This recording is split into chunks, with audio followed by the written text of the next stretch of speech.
Hey, Assalamu alaikum, Eid Mubarak.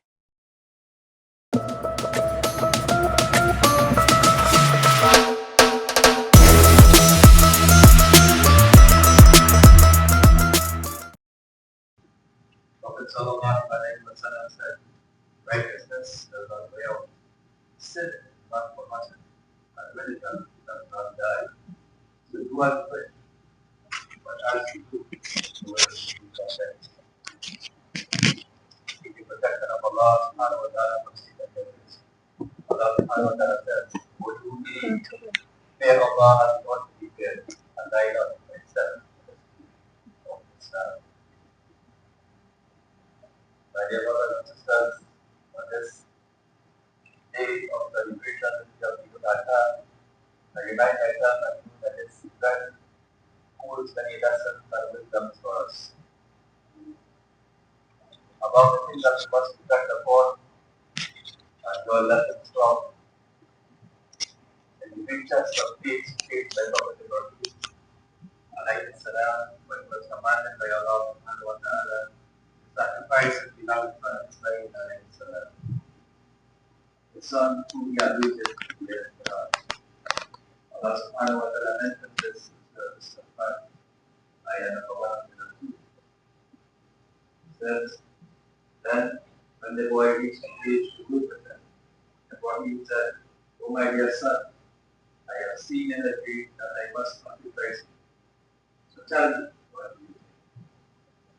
He replied, O my dear brother, do as you are commanded. Allah willing will find you steadfast. Despite the immense difficulty of this task, and without fully comprehending its purpose, both Ibrahim and Ismail, the Allah be pleased with them, submitted to Allah's command unhesitantly. In response to their unwavering faith and submission, Allah subhanahu wa ta'ala ended the trial by bestowing upon them unparalleled mercy. Allahu Akbar, Allahu Akbar, La ilaha illallah, Allahu Akbar, Allahu Akbar. Allah is the greatest. Allah is the greatest. There is none worthy of worship except Allah. And Allah is the greatest. Allah is the greatest. The best is all of grace. I respected elders, brothers and sisters. Let us reflect wholeheartedly on this moment of sacrifice, especially in facing situations and challenges of life as people. Contemplate the sincerity and immediate willingness of Ibrahim alayhi salam and Ismail alayhi salam to carry out that divinely ordained task. What was it that inspired this willingness? What moved the father who had waited years upon years for a son and was finally blessed with one to be so willing to sacrifice that very son without hesitation? And what moved that son to submit without resistance, allowing his father to carry out the man of his glory? My dear brothers and sisters, it was their absolute faith and conviction in Allah subhanahu wa ta'ala, in His all-encompassing knowledge, and in His absolute wisdom, which both prophets were there. Both of them had an unshakable belief that Allah subhanahu wa ta'ala never disappoints those who believe in Him and those who submit. They knew that He invariably honors such trust, the boundless guidance, infinite mercy, and immeasurable rewards. True to their faith, Allah subhanahu wa ta'ala fulfilled His role as their Lord by graciously honoring their profound trust. Allah subhanahu wa ta'ala said in the Hadith Qudsi, I am my slave and He takes them. Both prophets, may Allah be pleased with them, had unwavering faith in Allah subhanahu wa ta'ala, firmly believing in His wisdom, mercy, and promise. And true to His will, Allah subhanahu wa ta'ala responded to that conviction. He became for them exactly as He told them, a God of wisdom, mercy, and fulfillment. This is the lesson we learn by the brothers and sisters.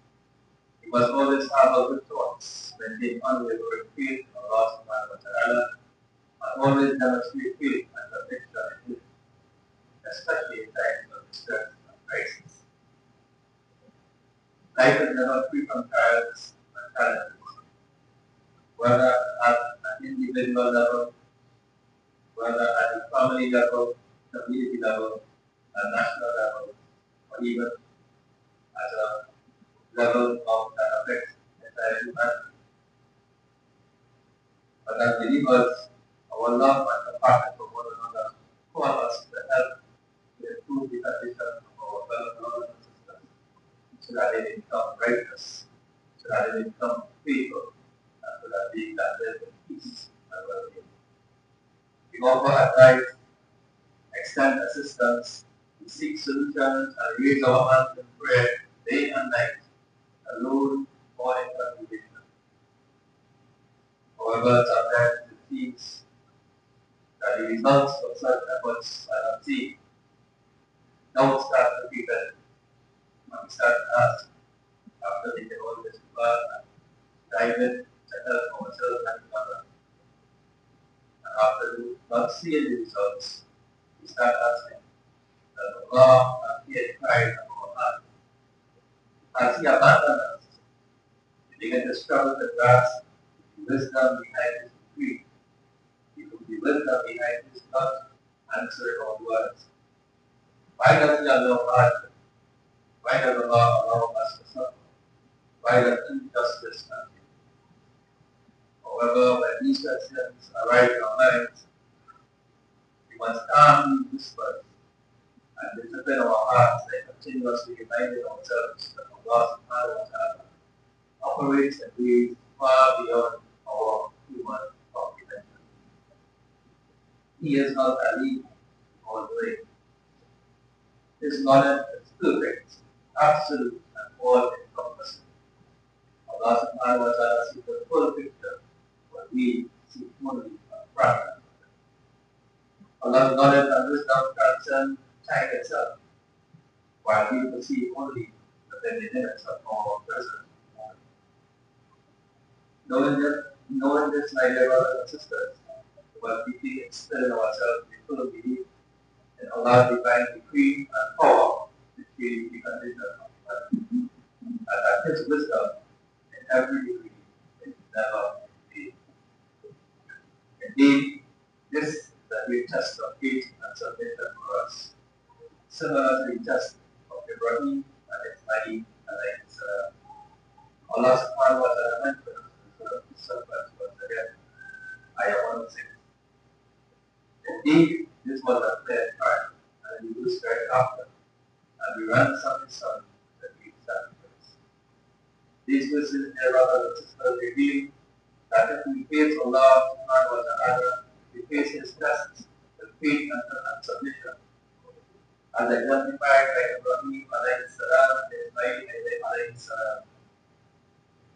We follow their example of faith and submission, that Allah subhanahu wa ta'ala will provide relief, just as we face the trial of Prophet Ismail alayhi salam, which are around to be slaughtered instead.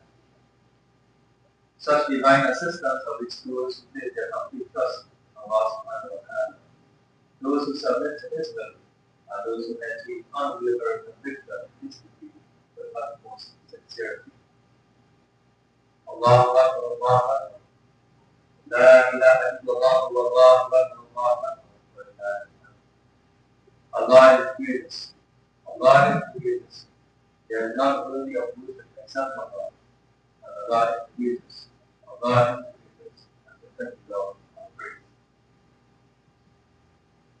My dear respected others, brothers and sisters, the question arises then, how do we apply this lesson in our own lives? The answer is, we must reflect on the act of Ibrahim alayhi salam and that sacrifice itself. Ibrahim alayhi salam not only held on with very faith and conviction in Allah subhanahu wa ta'ala inwardly, but he also demonstrated his two decisive action as he laid his son to was no name is hard. We put it into actor. We as well have to demonstrate our faith and conviction of Allah subhanahu wa ta'ala. Demonstrate faith must be lived and not only believed. Today, however, we are not divided instructed to demonstrate faith and conviction by sacrificing our own body like Ibrahim alayhi salam. We are called to a different kind of demonstration of faith, one that takes place in our hearts. But when they done, that our hearts be capable of harboring unyielding faith in God's free and His divine wisdom to the people. We are called to remove the tainted specks of impurities in our hearts, that they have veiled our sincerity towards the Lord subhanahu wa ta'ala. We must remove the pride and arrogance so that we may live of our humility. We must remove the feelings of superiority, feeling that we are better than others, so that we may treat others with justice, respect, and equality. My dear brothers and sisters, we must remove the negative habits so that we may live as Khalifa, as stewards of this youth who are responsible for its safeguarding. We must remove our anger for the sake of patience and tranquility. We must remove our heedlessness for the sake of remembrance and clarity. And surely we must remove our disobedience for the sake of attaining Allah's fulfillment. This is how we apply the lessons learned in our lives from the example of Ibrahim alayhi salam and Ismail alayhi salam. This is the internal struggle that we are called to in order to be true believers who consistently maintain unwavering faith in Allah subhanahu wa ta'ala, who place unwavering trust in divine faith, and who remain confident that He, Allah subhanahu wa ta'ala, will ultimately grant justice which is due and strength to those who are deserving. Allah Akbar, Allah Akbar, La ilaha illallah, Allah Akbar, Allah Akbar. Allah is the greatest. Allah is the greatest. There is none worthy of worship except Allah. Allah is the greatest. Allah is the greatest. And the greatest of all greatest. My dear brothers and sisters, the final question is, what transformation awaits us upon the application of this lesson? What can we do to achieve by applying these lessons? The transformation will not only be personal, but it will be profoundly communal.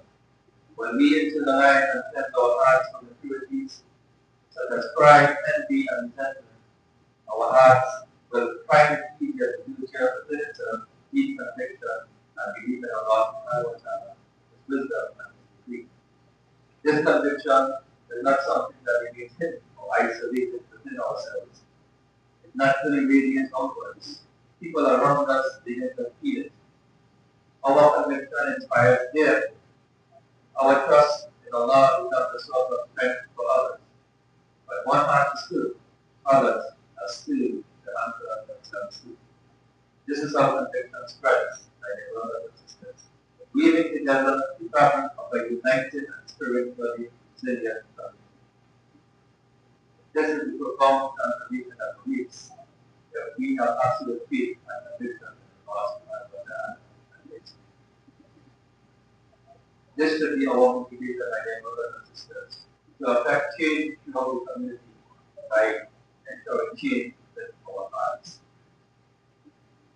So let us, by understanding the profound communal resilience and unity that stems from faith and conviction, let us, from today, try to purify our hearts, purify our own hearts, and strive to attain humble, serene, and pure heart, one that is full of faith, piety, gratitude, and conviction. May Allah subhanahu wa ta'ala be most compassionate and merciful, renew the faith in our hearts, and may He guide our steps to become a resilient, united, and pathetic, and compassionate people. May Allah subhanahu wa ta'ala accept our efforts. May He have mercy on us, may He forgive us for all our wrongs, and may He continue to guide us and keep us on His way. بارك الله لنا ولكم في القرآن الكريم إنه تعالى ملك